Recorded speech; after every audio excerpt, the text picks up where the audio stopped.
Hey, my name is James Nicholson and welcome to my YouTube channel. Now in this video, I'm going to cover a very common question that I get asked all the time.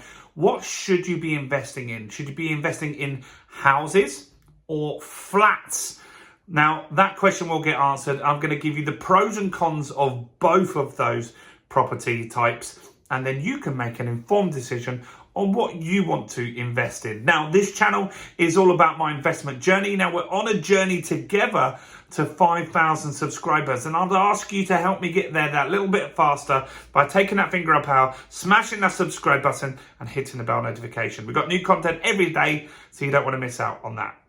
So I actually have, over the years, invested in both. I have houses in my portfolio and I have flats in my portfolio. And so there are pros and cons in both of those types of property investment. So let's look at flats as our first example. Now, the reason I want to start there is that's where I first invested myself. So I've been in property since 1999. And at the time, I think I was 18 and I bought my first flat.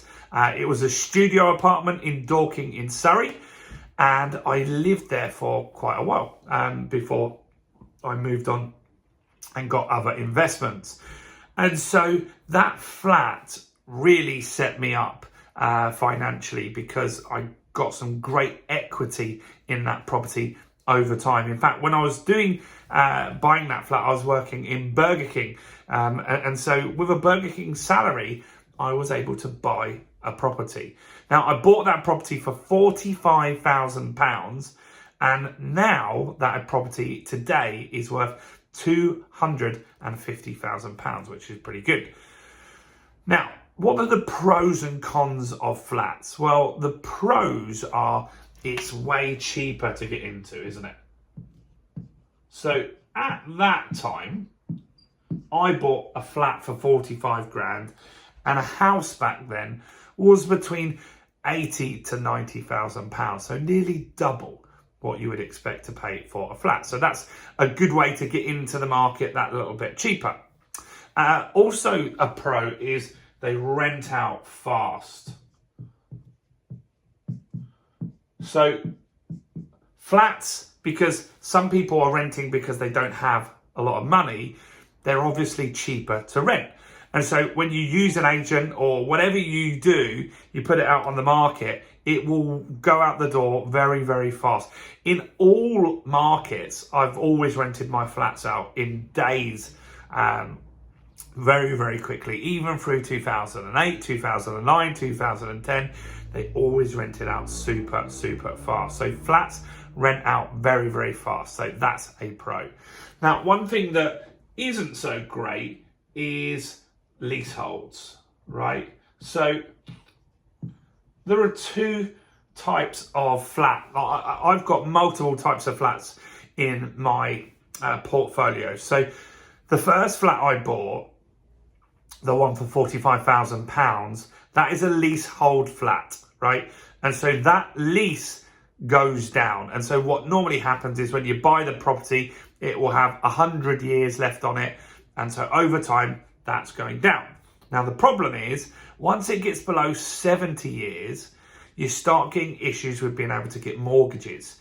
And that's really, really difficult. And so you'll have to pay tons of money to extend that lease again. Now, there is new legislation coming out that will stop these high costs, potentially. I've made some videos on that. If you look for leasehold reform on my channel, you can see about that. But that potentially is a downside. Now, I also have leasehold flats in other areas, but I also own a share of the freehold. Now, these are better because you don't have the problem with the lease expiring, right? It's pretty straightforward to get it extended, and those ones are slightly easier on that side. Now, the bigger pain on flats that I've had is maintenance.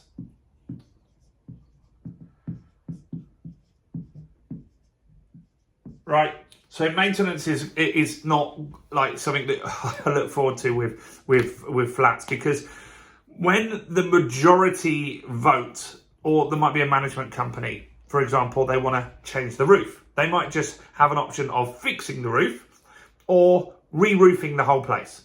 And if they go for a re-roof, you're paying. You have no choice, and you can try arguing it in court. It's not going to happen. You're going to have to pay your fair share of that, whatever percentage it is of that property. And so that is when things can get really, really difficult. I've had arguments with leaseholders over the years and the freeholders over the years. In fact, that first flat that I bought, I was traveling in 2003. I was backpacking around Asia, and they sent me a letter saying, hey, look, we're redoing the roof. You've got 7 days to pay £10,000. Now, I was living on a shoestring in Cambodia and Thailand and Vietnam. I didn't have the money, but I also had the fortunate thing that I was out the country, and so I was able to figure out a payment plan with them. But it wasn't good, and it really, really did stress me out when I was trying to have a great time away. And so flats, they're great because you get in cheaper, fast to rent, but where you start getting difficulties is the leases, right? If that drops low, you've got to pay a big chunk of money to extend it. If you've got to share the freehold, that's better. So if you do want to invest in flats, look for ones where you've got the share of the freehold.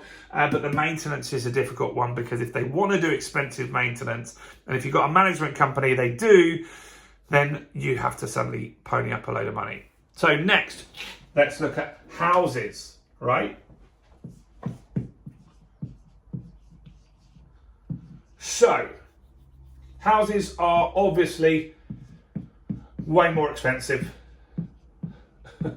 like sometimes double depending on the area. So houses are a lot more expensive to get into. So that's obviously something that you want to look at there.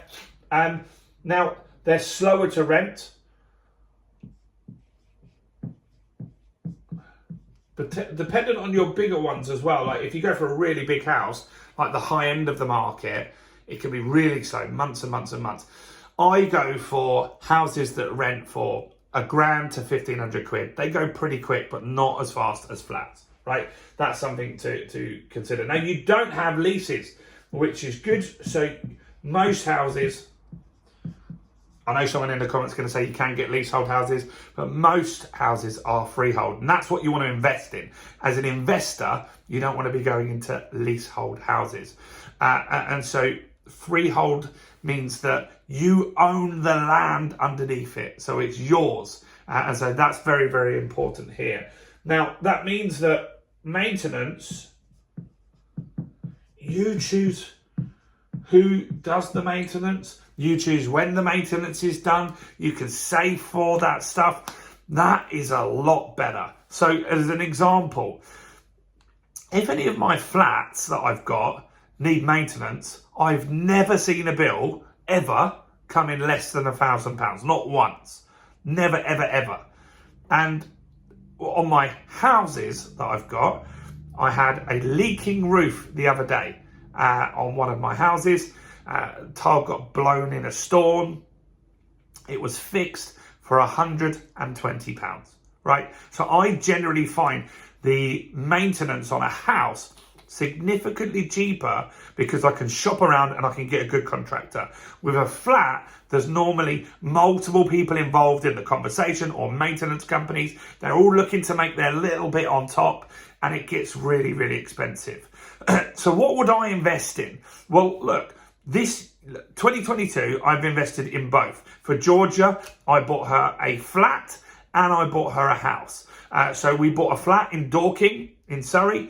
The only reason we bought that flat is because we own other properties in the block. So we were getting a stronger position in that asset, and that's the only reason we did that. But we also bought a house, and that's been a lot easier to manage, and that's what I would invest in. Now, you might not be able to afford a house where you live, and so you can invest in other areas. We bought the house in Doncaster for £60,000. The flat in Dorking cost us £235,000.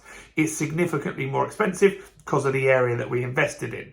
But the strategies I feel work well are things like HMOs, normal buy-to-lets. I believe that houses are the best investment. Houses generally go up in value that little bit faster. I find that they're way more likely to hit that doubling in value rather than a flat.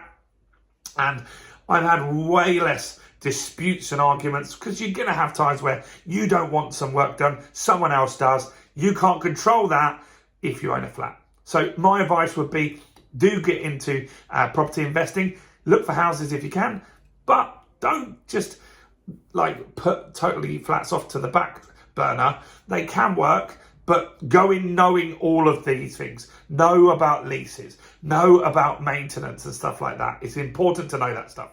That's it from me. Let me know your thoughts. If you want to know how to buy a house for £1, go and watch this video right here. Give me a quick like on that video, this video here, and go and watch that video right now. Do it now. See you there.